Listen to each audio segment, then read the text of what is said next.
Hi, this is Roxana Forever Diva, and today is day 85 of the 100-day challenge. And yes, I have been missing in action for 4 days. I apologize for that. There were several things going on, and I had to take a break.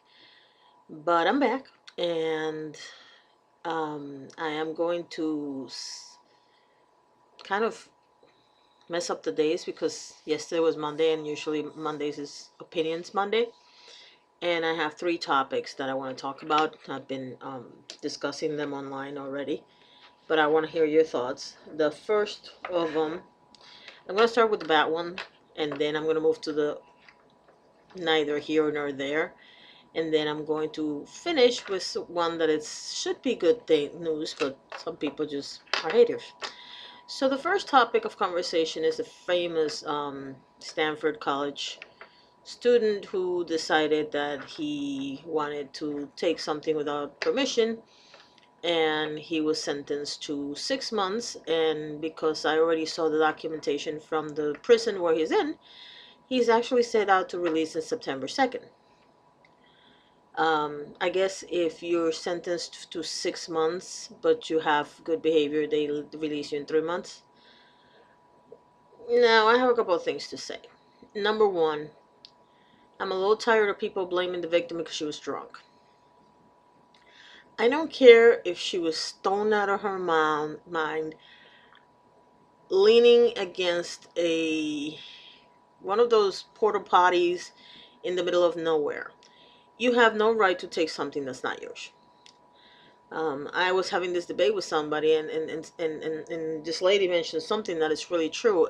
If I'm married to you, and you and I go out, and I get totally blitz drunk, we come home, I pass out in the bed, you have absolutely no right to have sex with me. At that point, it's considered rape, and I can take you to jail for being a rapist. Now, if that is true for a married couple, what makes you think 20-year-old or whatever old, however old he is, would not be guilty of rape? Now, that's one thing. And the second thing that bothered me about this is his father saying that because of 20 minutes of action, his son is going to be ruined for the rest of his life. Now, that shows that we now know where the apple fell from the tree, because his father has no value for women. Number two, your son's sexual satisfaction is not more important than a girl whose life really has been ruined for the rest of her life, and I can vouch for that as a survivor. And bottom line is, at, at best, your choice of words was repugnant. At worst, you are probably the reason why your son is a rapist. And by the way, don't think for a minute your son's not going to do this again, because now that he got away with a little slap on the wrist, he will do it again. Third, which that was a perfect segue, was the judge. Now, the judge is a Stanford graduate, and he decided to give him a 6-month sentence because he didn't want to ruin his life. So forget that the victim's life is ruined. You care about the actual perpetrator. I don't know if this is a guy's thing that guys should stick together, or if it's because the kid is a swimmer for the Stanford team and he had hopes of being an Olympian, or if it's just that you're a sick bastard. But the victim is the person whose life is ruined. Your boy just thinks that he got away with murder. And you did say that the reason why you gave him that low sentence is because you don't think he'll ever do it again. Uh-huh. I give it 2 years. Now, that was the bad story. The second story is cute story, funny story, and a little humiliating for somebody, but I guess on Sunday there was a Miss USA pageant. I don't know, because I don't watch pageants anymore. And the young woman from California, whose father is from Ecuador, and had he was I guess I can call it a one-hit wonder with a song called Rico Suave, which I hated, but people love that song. I think people liked the song because he was cute and he was dancing and whatnot. I don't know. I thought it was annoying. Anyway, she's a very beautiful girl who was asked some ridiculous question about the economy. a question that nobody that I've seen in politics can answer. Well, maybe Bernie Sanders, but I don't pay enough attention to Bernie Sanders to know what the answer would be if he was asked the question. Bottom line is this: she decided to answer the question by saying something to the effect that the rich should give more and the poor should work hard. Now, I've been high middle class, I've been middle class, I've been low middle class, I've been dead poor, I've been 2 seconds away from homeless, and I've gone back to, I guess, low middle class or whatever you want to call me. I have no idea what I am. I know I'm not rich right now. That doesn't mean I won't be again, but right now I'm not. And this fool just said that the poor are lazy, basically. And everybody caught on the fact that she flopped her way through the answer. First of all, that was a ridiculous question to ask a Miss USA contestant. But I have, back in the day when I used to watch the show, there was always a really stupid question and a really hard question, and then there would be, depending on how many candidates, like if there were 10 candidates, there would be a hard question, a really easy question, and then 8 normal questions. Um, there's a combination of factors here that I think are the reason why she flubbed her answer. Number one, these girls have to keep it PC. Number two, they can't be too far conservative or too far, was it liberal? Because then they'll get creamed in the media. And number three, they do have to have a personality because that's part of the gig. Now, my issue is probably with the person that was coaching her on how to handle media, because at the end of the day, answering questions is part of the media training, and she really did not know how to answer that question. If you don't know something about a topic, it's better to be honest and say you don't know something about the topic. I have been asked millions, the whole time I was debating this, people were asking me, well, what would you have answered? And I said very simply, I would have said, I don't know enough about the the separation between the rich and the poor to give you an opinion, but I would like to meet with a group of people from both sides so that maybe we can together come up with solutions to this problem. I think that would have been a great answer. Now, keep in mind that this is a job interview at the end of the day, just like every other job interview. When you go to a job interview, you're always taught to have a quick answer. I don't give a damn about that. I will answer what I believe. You know why? Because if the company is really meant for me, they're actually going to like that I'm honest.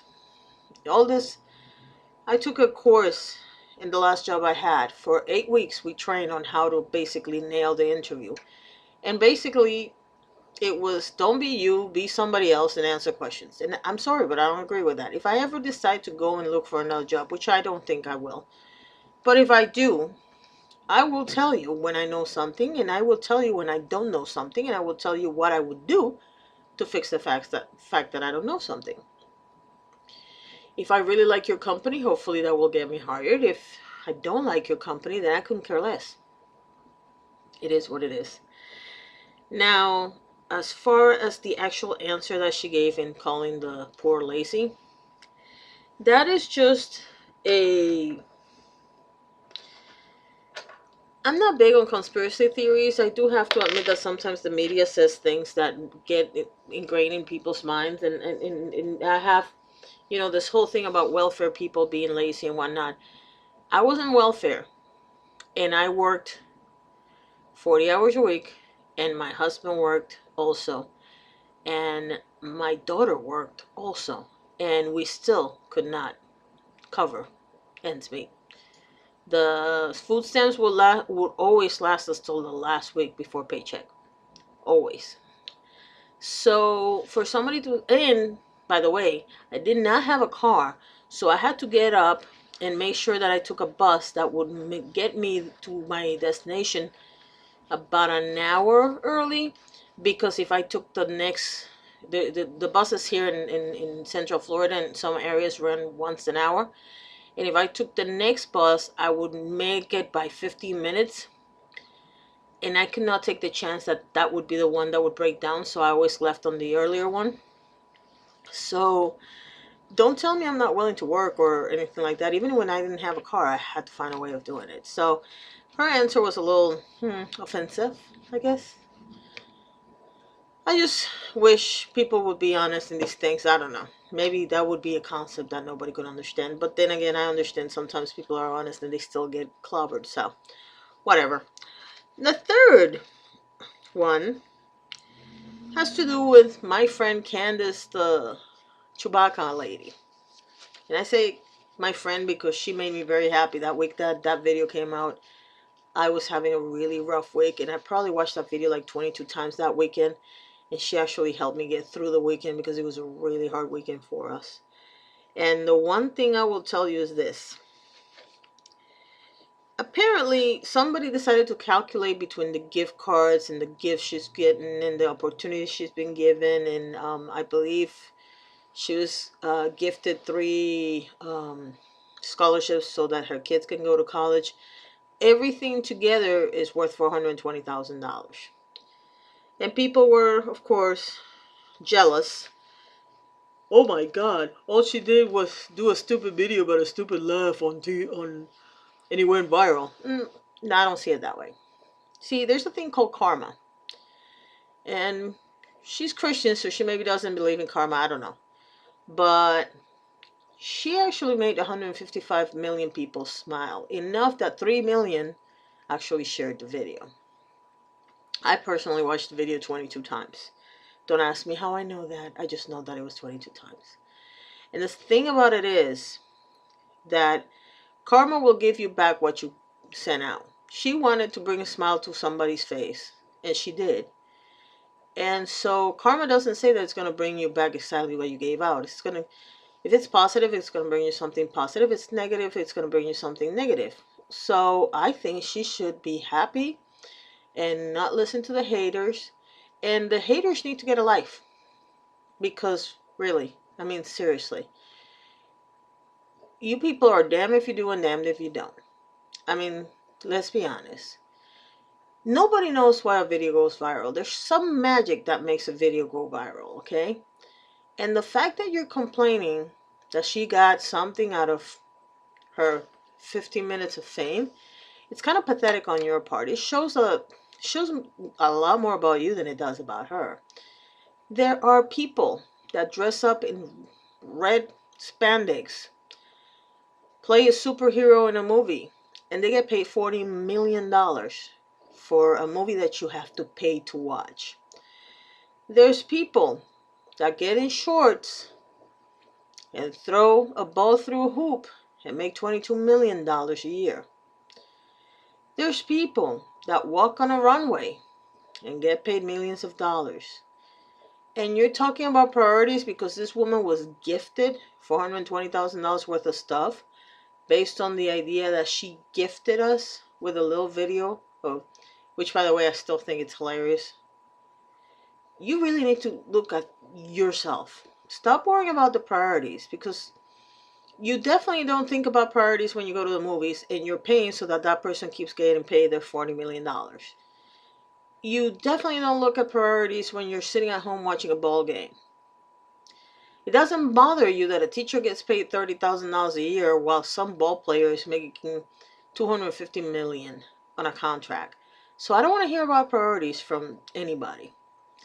She gifted us with a smile, and God gave her back, if that's what you want to say. However it happened, she got back something really cool, and we should all be happy for her. And who knows, maybe someday it will happen to you.